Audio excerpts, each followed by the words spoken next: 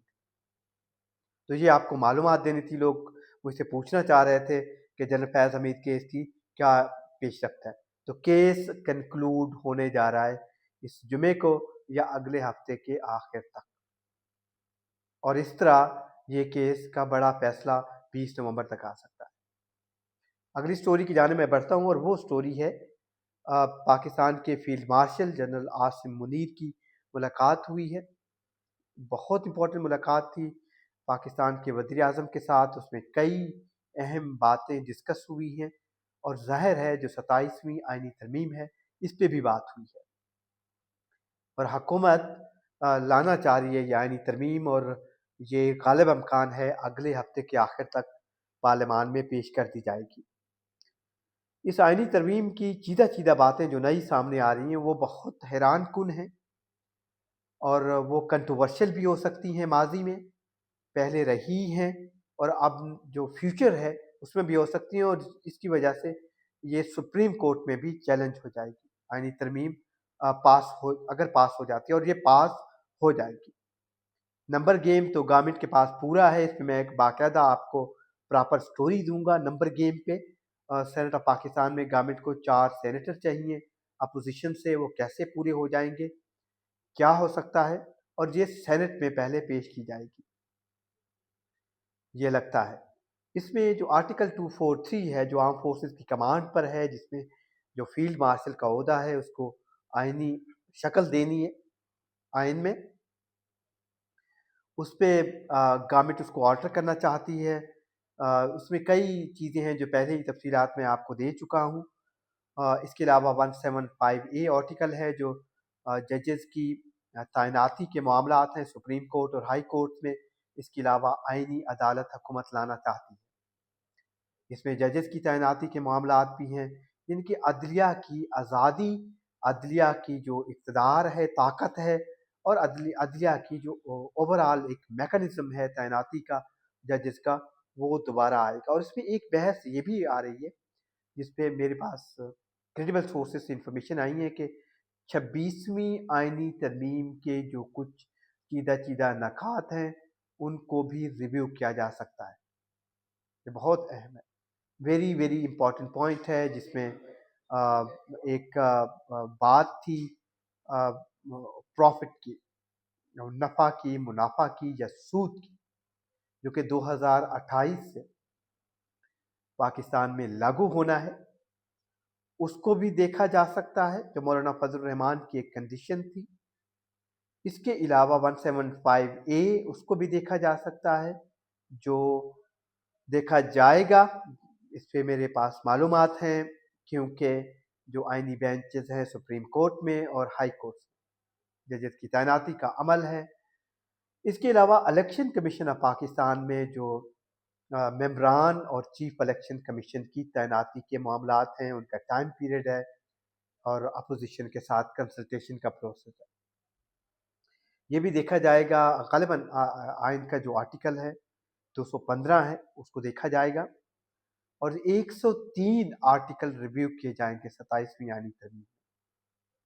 اور یہی ڈسکشن پاکستان کے وزیر اعظم کی فیلڈ مارشل سے بھی ہوئی کہ فیلڈ مارشل کا عہدہ ہوگا، کمانڈر ان چیف کا ہوگا، اس کے لیے ان کے ڈیپٹی ہوں گے، اور تعیناتی جو آرم فورسز کے جو سربراہان ہیں ان کی عمل دخل کتنا ہوگا فیلڈ مارشل کا۔ تو یہ معافی جگہ یہ امپورٹنٹ ڈسکشنز ہیں۔ اس کے علاوہ خیبر پختونخوا میں آن گوئنگ آپریشنز ہیں، اور ایک اہم بات وار آن ٹیرر پہ 1 پوائنٹ جو NFC ایوارڈ کے معاملات ہیں، 18ویں ترمیم تو ہے ہی، اس کو دیکھا جا رہا ہے، ریویو کیا جا رہا ہے۔ اس کے لیے جو ڈیفنس ہے پاکستان کی آرم فورسز کا، جو کہ مغربی اور مشرقی سرحد پہ ایک جنگ کا سماں ہے، اس کو 3% تک بڑھایا جا سکتا ہے، 3 سے 5%۔ اس سے آرم فورسز کا جو دفاع ہے اس کا مقصد مضبوط کرنا ہے اس کو، اور تمام سیاسی جماعتیں جو پارلیمان میں بیٹھی ہوئی ہیں ان کو کنسنسس ڈیولپ کرنا ہے۔ یہ بہت امپورٹنٹ ڈیولپمنٹ ہے، یہ ایک سوچ ہے، یہ ڈسکشن ہے جو وہاں پر آئی ہے، میں نے آپ کو دینا تھا۔ معافی جگہ نزلہ اور زکام مجھے لگا ہوا ہے، تو اس لیے معذرت۔ میں اگلی سٹوری کی جانے بڑھتا ہوں۔ وہ سٹوری ہے نیو یارک کے میئر کی، جو نئے میئر بنے ہیں نیو یارک کی تاریخ کے پہلے مسلمان میئر، اور